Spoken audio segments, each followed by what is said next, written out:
Hello दोस्तों, मैं हूं नील मेहता और स्वागत करता हूं आपका पुनः हमारे M+ टाइम केयर चैनल में। दोस्तों, पिछली वीडियो में मैंने आपको बताया था कि संख्या रेखा पर किस प्रकार से किसी भी परिमेय संख्याओं को प्रदर्शित किया जाता है।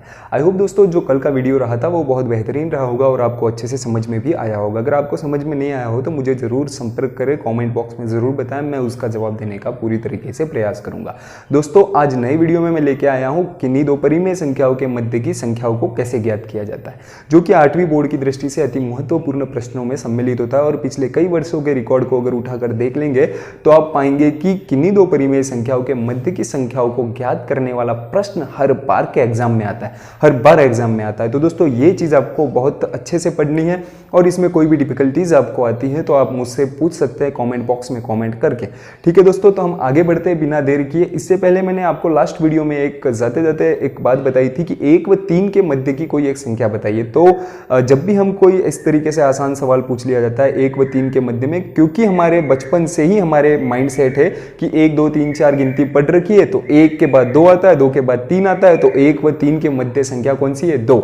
लेकिन आपको जब संख्या पूछी जाती है 1/4 व 1/3 के मध्य की 5 संख्या बता दी जाए तो तब आपका माइंड काम नहीं करता। अरे 1/3 और 1/4 के बीच की मैं 3 संख्या कहां से, 5 संख्या कहां से बता दूं। लेकिन दोस्तों, आपको जानकर हैरानी होगी कि जो क्वेश्चन मैंने आपको कल पूछा था 1 व 3 के मध्य की कोई संख्या बताइए, तो आप करोड़ों, अरबों या असंख्य संख्याओं को हमारे सामने रख सकते हैं, क्योंकि अरबों खरबों संख्या इनके मध्य हो सकती है। हर बार किसी का आंसर सेम आए यह आवश्यक नहीं, क्योंकि इतनी संख्याओं में से कौन किस प्रकार के आंसर को निकालना चाह रहा है वो डिपेंड करता है हल करने वाले छात्र के ऊपर या व्यक्ति के ऊपर। ठीक है दोस्तों, तो आज के पहले क्वेश्चन को लेकर के मैं आपके सामने हाजिर हूं। 1/5 व 6/5 के मध्य की कोई 3 परिमेय संख्या ज्ञात कीजिए। तो दोस्तों, जैसे मैं लिख रहा हूं ये 1/5 हुआ, तो यहां मैं क्या कर रहा हूं, 1/5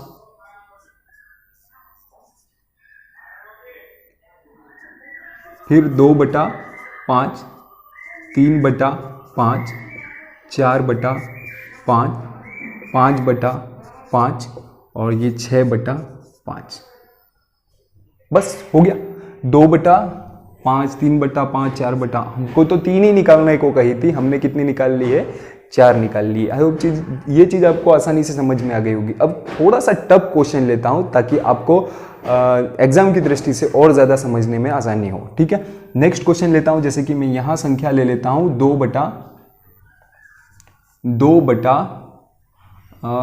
यहां ले लेता हूं 4, 2/4। अब दोस्तों यहाँ क्या बटे में 5 है और यहाँ क्या है दोस्तों बटे में 4, एक जगह 5 एक जगह 4। तो दोस्तों यहाँ पे हमको क्या करना पड़ेगा, इनके हरों को समान करना पड़ेगा। तो हरों को समान करने के लिए मैं क्या कर सकता हूँ, यहाँ अगर मैं 4 का गुणा करूँ तो 4 पंजे 20 हो जाएगा हर, और यहाँ अगर 5 का करूँ तो 4 पंजे 20 हो जाएगा, तो दोनों जगह हो जाएगा ना।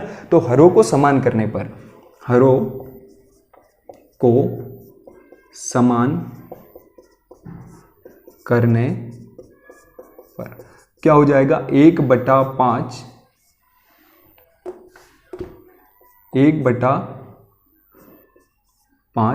इंटू यहां 4 का गुणा कर रहा हूं तो 4 एकम 4, 5 चौके 20, और यहां मैं क्या लिख रहा हूं 2/4 लिखा हुआ है ना, तो 2/4 को इधर मैं किसका गुणा कर रहा हूं, 5 का गुणा कर रहा हूं, तो 5 दूनी 10 और यहां हो जाएगा 4 पंजे 20। ये हो गए हर समान। अब हर समान हो चुके हैं तो 4/20 व 10/20 का मतलब ही है दोनों सेम है। ये तुल्य भिन्न जो आप छोटी क्लासों में पढ़ चुके हैं, तुल्य भिन्नों का तुल्य भिन्न 1/5 की तुल्य भिन्न 4/20 हो गई और 2/4 की तुल्य भिन्न हो गई 10/20। इनके मध्य की हमको संख्याएं निकालनी है कितनी, 30। आप सैकड़ों, हजारों, असंख्य संख्याओं को इनके बीच आइडेंटिफाई कर सकते हैं, निकाल सकते हैं दोस्तों। तो अभी तो हमको केवल 3 निकालनी है, तो हम निकालते हैं। देखिए 4/20 लिख रखा है इधर 10/20, तो 4/20, 5/20, 6/20, 7/20, इस तरीके से 8/20, 9/20 और ये हो गया 10/20, जो कि आपको संख्या में दे रखा है। ये दोनों संख्याएं तो आपको पहले से दे रखी है, जिनका अर्थ है 1/5 और 2/4 है, ऑलरेडी है ना दोस्तों। अब क्या है, हमने क्या किया है, सिर्फ इसमें ये इतनी संख्याएं नहीं निकाल दी है जो कि इनके बीच की है, जो कि 4/20 से तो बड़ी है, लेकिन 10/20 से ये क्या है दोस्तों, छोटी है ना दोस्तों। तो इस तरीके से हमको ये ज्ञात करना है। अगला और थोड़ा टफ क्वेश्चन लेके देखते हैं क्या होता है। मुझे निकालना है -1/5 व 2/4 के मध्य की संख्याएं निकालनी। मैं क्या कह रहा हूं, एक तो माइनस का है और दूसरी क्या है 2/4 है, वो प्लस का है। फिर से हम वही कार्य करते हैं, यहां मैं लिख देता हूं 1/4 लिख देता हूं, थोड़ा क्वेश्चन भी अलग हो जाएगा। 1/4 व -1/5 के मध्य की संख्या है। तो आप जरूर नोटिस कर रहे होंगे कि एक माइनस का है और एक प्लस का है, इसका अर्थ ये है पूर्णांक वाली संख्या रेखा का यूज यहां पर हो रहा है, तो कहीं ना कहीं बीच में जीरो भी आने वाला है, तो इनके मध्य की एक संख्या हम जीरो भी निकाल सकते हैं। ठीक है दोस्तों। दोस्तों अभी ये देख रहे हैं हम कि कैसे निकाले। सबसे पहले हरों को समान करने पर या तुल्य भिन्न, तो हरों को समान करने पर क्या हो जाएगा, हरों को समान कर रहे हैं, यहां मैं 1/5 जो है माइनस का उसके साथ गुणा कर रहा हूं 4 का, तो 4 एकम 4 और 5 चौके 20 व 1/4 को भी मैं क्या कर रहा हूं, गुणा कर रहा हूं 5 से कर रहा हूं, ताकि 5 एकम 5 और 5 चौके 20, इधर 4/20 इधर 5/20 आ चुका है। अब इनके मध्य की संख्याएं मुझे ज्ञात करनी है, तो ये -4 है तो क्या हो जाएगा, इधर -4/20 है तो इधर हो जाएगा -3/20, -2/20, -1/20, फिर यहां पे आ जाएगा 0, फिर 1/20, 2/20, 3/20, 4/20। ये संख्या अपन ने ज्ञात कर ली है, ये संख्या रेखा है आपकी, ये संख्या रेखा पर आपने आइडेंटिफाई कर लिए, यहाँ पर 0 है, ये यहाँ पर इस प्रकार से है ना।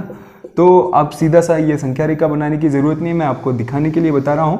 तो आप देख सकते हैं दोस्तों 4/20 व -4/20 व 4/20 के बीच में कितनी संख्या है, ये इतनी संख्या 1 2 3 4 5 6 इतनी संख्याओं को आपने ज्ञात कर लिया है दोस्तों। इस तरीके से आप हजारों संख्याओं को और भी ज्ञात कर सकते हैं। कैसे ज्ञात कर सकते हैं, मैं ये बता तो रहा हूं कि हजारों लाखों संख्याओं को ज्ञात कर सकते हैं। आप ये सोच रहे कैसे कर सकते हैं, जैसे मैंने तुल्य भिन्न यहाँ 4/20 ली, उसी प्रकार से अगर मैं यहाँ तुल्य भिन्न कितनी लूँ, यहाँ 20 का गुणा करूँ, यहाँ भी 20 का, इस तरीके से इनके हरों को बराबर करने के लिए और बड़ी संख्याओं का यूज करूँ, तो दोस्तों आप सोच लीजिए कि कितनी संख्याओं को आप भी ज्ञात कर सकते हैं, है ना दोस्तों। तो ठीक है, ये भी देख लिया हमने किस तरीके से मध्य की संख्याओं को ज्ञात कर सकते हैं। दोस्तों इसका अलग एक दूसरा तरीका भी होता है जो भी मैं आपको बताना चाहूँगा। इसके लिए एक सूत्र के माध्यम से इसको हल किया जाता है। इसके लिए आपको बोर्डमास के नियमों का पूरी तरीके से ज्ञान होना आवश्यक है। ठीक है दोस्तों, तो एक क्वेश्चन मैं ले रहा हूँ, जैसे छोटा सा क्वेश्चन यह, हाँ जैसे कि मैंने बताया था 1 व 3 के मध्य की संख्या अनंत होती है, तो मैं जैसे 3 क्वेश्चन ज्ञात करने 3 संख्या परिमेय संख्या ज्ञात करने की बात कर रहा हूँ। किसके मध्य की, 1 व 3 के मध्य की मुझे कितनी संख्या ज्ञात करनी है, 3 संख्या ज्ञात करनी है। तो इसके लिए एक सूत्र होता है, इसके लिए सूत्र होता है a + b/2। क्या होता है, a + b/2 बराबर क्या आ जाएगी, मध्य की संख्या, मध्य की संख्या। ठीक है, अब मध्य की संख्या का सूत्र पूछा जाए, मध्य की संख्या बराबर a + b/2। अब हमको निकालनी है, प्रथम चरण में निकाल रहे हैं, चरण स्टेप फर्स्ट।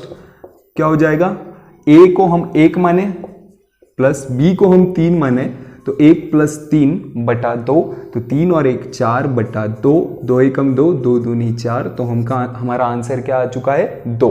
कितना आ गया है दोस्तों, 2। तो जो 2 निकला था, क्योंकि आपके माइंड में पहले से सेट था कि 1 व 3 के मध्य की संख्या 2 है, वो 2 आपने इमेज बनी हुई है उसके माध्यम से बताया, लेकिन वास्तव में 2 कैसे आता है, वो इस वजह से आता है ना दोस्तों। अब नेक्स्ट बात कर रहे हैं हम चरण 2 में, कि यहां पर हमारी क्या हो गई है, 1 से बड़ी संख्या तो आ गई 2, 2 से बड़ी आ गई है 3। अब हमको क्वेश्चन में तो ये बता रखा है कि आपको 3 परिमेय संख्याओं को निकालना है, तो पहली परिमेय संख्या इनके बीच की ये निकल चुकी है। अब दूसरा चरण लेते हैं, चरण 2। अब मैं क्या करूं, या तो मैं इन चरण 2 में 1 व 2 के मध्य की संख्या निकालूं, या मैं इस चरण में 2 व 3 के मध्य के निकालूं। बात एक ही है, इनके मध्य की ही संख्या निकलने वाली है।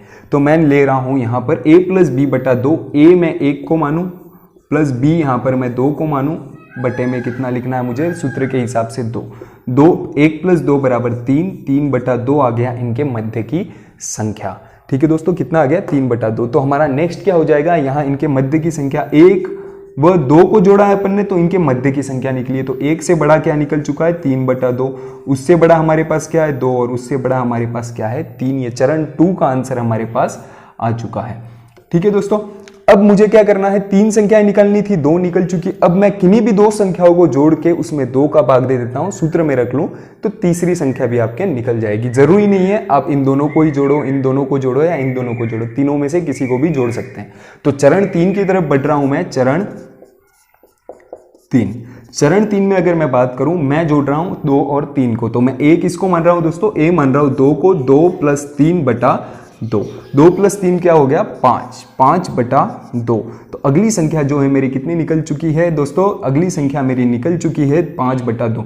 तो मैं कह सकता हूं 1 से बड़ा है 3/2, 3 से बड़ा है 3/2 से बड़ा है 2, और चूंकि मैंने 3 व 2 को जोड़ के 2 का भाग दिया है, इस वजह से 2 व 3 के मध्य की संख्या 5/2 निकल चुकी है, और सबसे बड़ी संख्या यहाँ पर कितनी है 3। तो फाइनल जो आंसर है आपका क्या आ चुका है दोस्तों, ये आ चुका है कि 3 संख्याएं जो है वो कौन सी है 3/2, 2 और 5/2, जो कि 1 व 3 के मध्य की 3 परिमेय संख्याएं हैं। दोस्तों आई होप ये चीज़ आपको समझ में आ गई होगी और बेहतरीन तरीके से आपको समझ में आ गई होगी। अगर आपको ये सवाल समझ में नहीं आए तो मुझे पुनः कॉमेंट बॉक्स में कॉमेंट करके बताएं, मैं और बेहतरीन तरीके से आपको समझाने का प्रयास करूंगा। इसके कुछ और क्वेश्चन आपको उदाहरण स्वरूप करके बताऊंगा। ठीक है दोस्तों, अब मिलेंगे हम नेक्स्ट प्रश्नावली के साथ, क्योंकि ये प्रश्नावली हो चुकी है आपकी समाप्त। धन्यवाद।